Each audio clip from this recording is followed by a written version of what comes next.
The Dry Tortugas Take Two.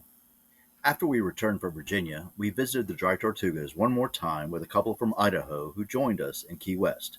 It was beautiful and awesome.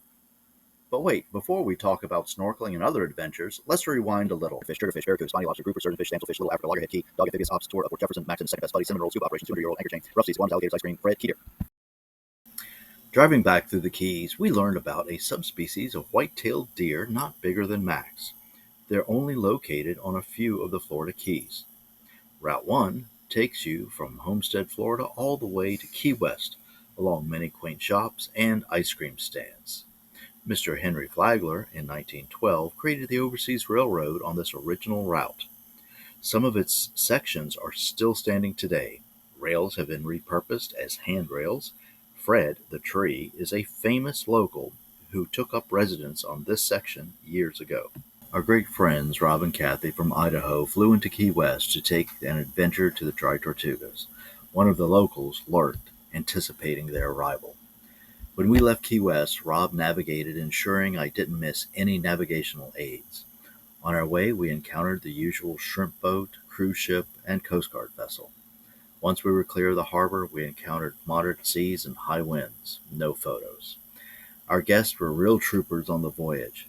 It was more than a 3-hour tour. We arrived after nightfall, and on the third and fourth anchoring attempt, the anchor held solidly.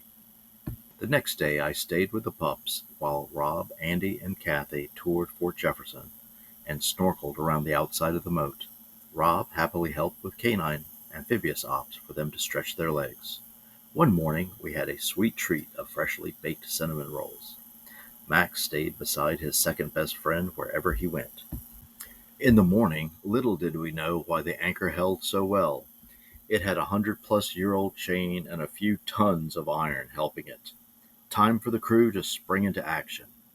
Kathy and I manned the dinghy, me with my diving gear, Rob on the bow manning the windlass, and Andy at the helm.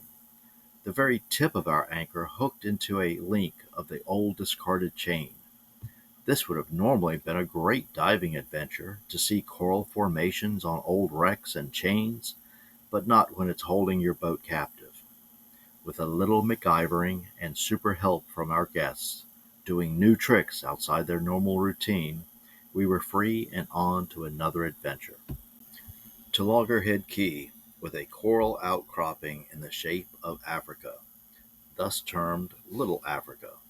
Rob couldn't wait to get back in the water. We saw wrasses, parrotfish, triggerfish, barracuda, spiny lobster, grouper, surgeonfish, damselfish. Our underwater disposable camera ran out of film before we ran out of fish. The barracuda kept a close eye on us wherever we went.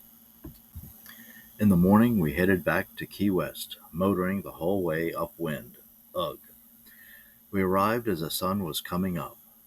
They saw a little bit more of Key West and went out for a comfortable day sail one day. Kathy and Rob had some exceptional experiences. I enjoyed having good friends visit, and I think they enjoyed the adventure too. Until next time, let's go.